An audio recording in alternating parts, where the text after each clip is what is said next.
Chiediamo a tutti di rispettare la consegna del silenzio indicata da Palazzo Chigi ed evitare qualunque strumentalizzazione perché ogni parola sbagliata potrebbe compromettere la liberazione di Alberto. Ringraziamo tutti per la comprensione e la solidarietà di questi momenti. Attraverso una nota dell'avvocato Alessandra Ballerini, la famiglia Trentini chiede rispetto massimo e silenzio, specificando che sono giornate di angoscia e speranza nell'auspicio di poter al più presto riabbracciare il loro caro, il cooperante veneziano originario del Lido di Venezia, Alberto Trentini, detenuto da oltre un anno in Venezuela dal 15 novembre 2024, senza alcuna accusa formale.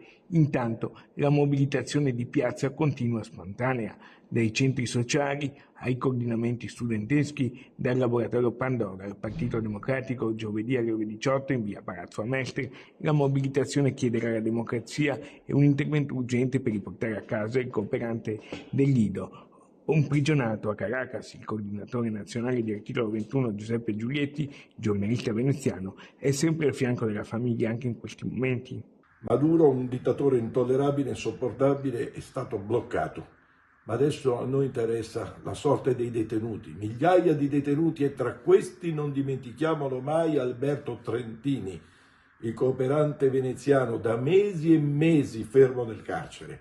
Prudenza, silenzio e preghiera per i genitori di Alberto che nel giorno dell'Epifania, come ogni domenica, hanno partecipato con intensità, dignità e discrezione alla Santa Messa officiata da Don Renato Mazzuia, in cui si è pregato anche per la liberazione di Alberto. Sono ore preoccupanti, angoscianti, anche a casa Trentini, perché non sanno quello che potrà accadere di momento in momento e arrivano notizie contraddittorie.